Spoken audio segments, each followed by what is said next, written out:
तो हम लोग बात कर रहे थे परिमेय संख्या की, और परिमेय संख्या में हमने closure property, commutative property, associative property और डिस्ट्रीब्यूटिव प्रॉपर्टी, ये 4 प्रॉपर्टीज हमने योग, घटाव, गुणा और भाग चारों केस में हमने देख लिया था। ये वीडियो आपको पिछली वीडियो में मिल जाएंगी।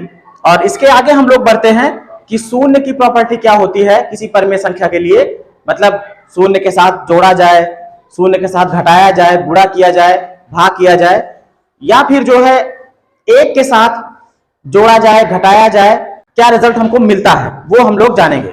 तो सबसे पहले यहां पर देखिए हमने लिखा है प्रॉपर्टीज ऑफ जीरो, शून्य के प्रगुण।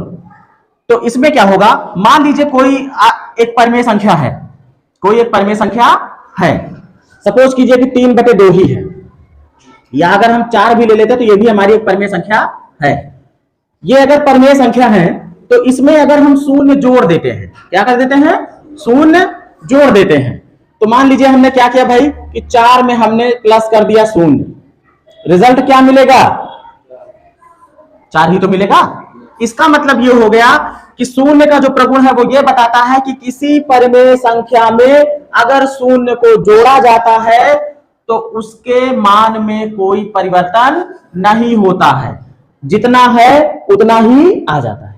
अब इसके बाद देखो, अगर मान लीजिए हम घटाव की बात कर दें तो क्या होगा भाई, मान लीजिए 4 में से हम शून्य को घटा देते हैं, अब क्या आएगा, अब भी आएगा कितना, 4। इसका मतलब ये हो गया कि अगर कोई परिमेय संख्या है तो उसमें से शून्य को चाहे जोड़ो और चाहे घटाओ, दोनों केस में उसके मान में कोई परिवर्तन नहीं होता है।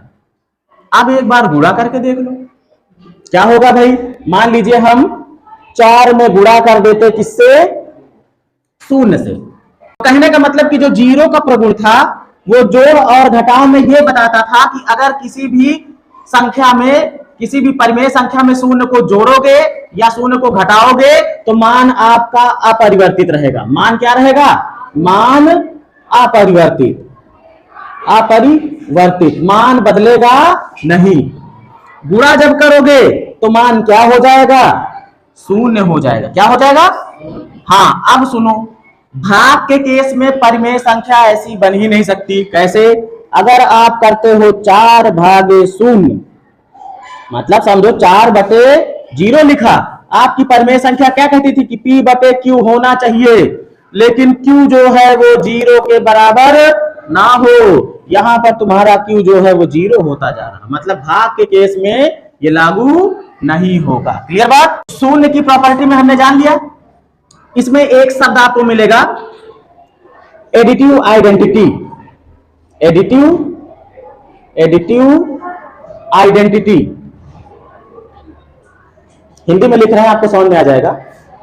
योग का तत्समक, योग का तत्समक, तत्समक, तत्सम शब्द मिल रहा ना, तत्सम तत्व तो पढ़े हो। तत्सम क्या होते हैं, जैसे थे संस्कृत में वैसे ही उठा के लाके हिंदी में रख दिया गया है ना। जैसे संस्कृत में नेत्र कहा जाता था तो हिंदी में भी जब लिखा गया तो नेत्र ही लाके रख दिया गया। तो नेत्र क्या है, तत्सम है। और नेत्र की जगह पहले नेत्र था, हमने आज लिख दिया आंख, तो आंख हमारा क्या है, तद्भव है ना। तो तत्सम ये बताता है, तत्समक ये बताता है कि जैसे था वैसे ही रहे, कोई परिवर्तन ना हो। तो योग का तत्समक कौन है, 0। शून्य जो है वो क्या है, योग का तत्समक है। शून्य को किसी में भी अगर आप जोड़ दोगे तो उसमें कोई परिवर्तन नहीं रहेगा, जैसे था संस्कृत में वैसे ही हिंदी में आ गया है। क्लियर बात।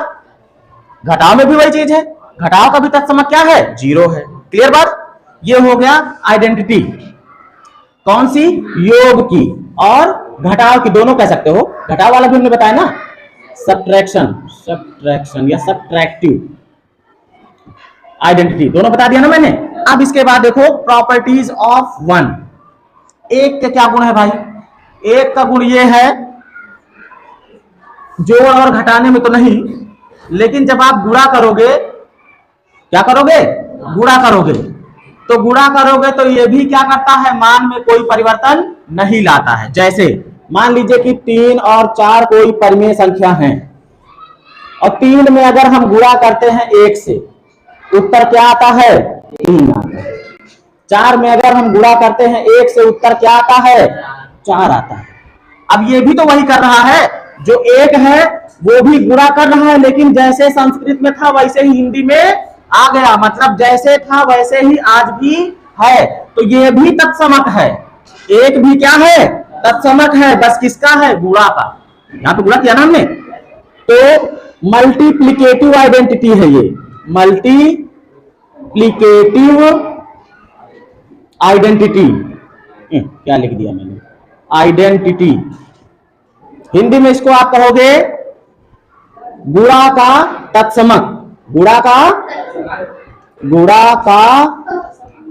तत्समक। और गुणा का तत्समक कौन होता है? 1। योग का तत्समक कौन था? योग और घटाव का 0। क्लियर बात? अब इसके बाद है inverse of rational number. Inverse का मतलब पहले समझ लो। इनवर्स का मतलब व्युत्क्रम। क्या मतलब? व्युत्क्रम। उल्टा प्रभाव आ जाए। क्या आ जाए? उल्टा। आग का उल्टा पानी हो जाए। क्या हो जाए? कहने का मतलब यह है कि अगर मैं इनवर्स की बात करूं योग के केस में, किसके केस में? योग के केस में, तो कह रहा कि इसमें जोड़ो, लेकिन जोड़ो ऐसा को खत्म हो जाए। क्या हो जाए? मतलब अगर कोई 4 है तो 4 में कुछ ऐसा जोड़ दो कि 0 हो जाए। जब ये कौन सी बात हुई? ये तो 4 है पहले से, इसमें हम जोड़बो करें और जोड़ने पर ज्यादा हुए तो 0 कैसे हो जाए? हो जाएगा। क्यों? क्योंकि पूर्णांक हमारे प्लस में भी होते हैं और माइनस में भी होते हैं।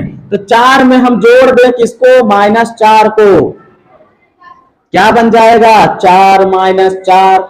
अरे ये बताता है कि 4 कदम दाहिनी तरफ चलो और -4 बताता है कि फिर 4 कदम बाईं तरफ आओ। तो 4 कदम पूरब गए और 4 कदम फिर पश्चिम आए, तो कहां पहुंचे? जहां चले थे वहीं तो रहोगे। जहां चले तो वहीं रहोगे भाई। 4 कदम पूरब की तरफ गए और जहां पहुंचे तो वहीं से 4 कदम फिर पश्चिम की तरफ आ गए, तो जहां चले तो वहीं तो आ जाओगे। तो ये मान क्या हो गया? 0 हो गया। कहने का मतलब ये है कि योग का जो इनवर्स होगा या योग का जो व्युत्क्रम होगा या योग का जो प्रतिलोम होगा, प्रतिलोम भी कहते हैं इसको। क्या कहते हैं? प्रतिलोम। वो क्या होगा? सेम क्वांटिटी, बस चिन्ह क्या रहेगा? बदल जाएगा। चिन्ह क्या रहेगा? बदल जाएगा। तो योग का जो व्युत्क्रम होगा वो क्या होगा? उसी संख्या का विपरीत चिन्ह वाला। उसी संख्या का विपरीत चिन्ह वाला। अब इसके बाद है गुणा का। किसका? अब गुणा का क्या कहता है भाई? जो ये इनवर्स है, परिमेय संख्या का जो व्युत्क्रम है, जो इनवर्स है, वो गुणा के केस में ये कहता है कि कोई परिमेय संख्या हो और उसमें तुम गुणा करो और गुणा करने के बाद 1 आ जाए। क्या आ जाए? 1 आ जाए। मतलब अगर हमारे पास मान लो 2/3 कोई परिमेय संख्या है, तो कह रहा है इसमें तुम गुणा करो, गुणा करने के बाद 1 आ जाए। क्या आ जाए? कुछ नहीं करना, बहुत सिंपल है, उल्टा कर दो इनको। 3/2। अब क्या करोगे? काट दोगे। 3 से 3, 2 से 2, उत्तर कितना आया? 1 आया। मतलब 3/2 का जो इनवर्स होगा गुणा वाला, वो कौन होगा? 2/3 का इनवर्स 3/2। 3/2। 4 का व्युत्क्रम क्या होगा? 4 का हो जाएगा 1/4। क्या हो जाएगा? है ना? 4 4 काट जाएगा, फिर से क्या आ जाएगा? 1 आ जाएगा। 5 का व्युत्क्रम क्या हो जाएगा? 1/5। ये इसका क्या है? व्युत्क्रम है। क्या है? व्युत्क्रम। कौन वाला? गुणा वाला। गुणा वाला 1 ला दे। अब इसको अभी जब इसको करते हैं अगर तुम, तो क्या आता है भाई? देखो, जैसे 4 का हमने 1/4 किया तो 1 आ गया ना। 2/3 का किया तो 3/2 हो गया, वो भी 1 आ गया। जैसे 4/5 का अगर करते तो इसका व्युत्क्रम क्या बनता? 5/4 बनता। क्या बनता? 5/4। उत्तर कितना आ जाता? 1 आ जाता। तो ये दोनों एक दूसरे के व्युत्क्रम है। दोनों एक दूसरे के व्युत्क्रम है। ये गुणात्मक व्युत्क्रम। गुणात्मक व्युत्क्रम। क्लियर बात?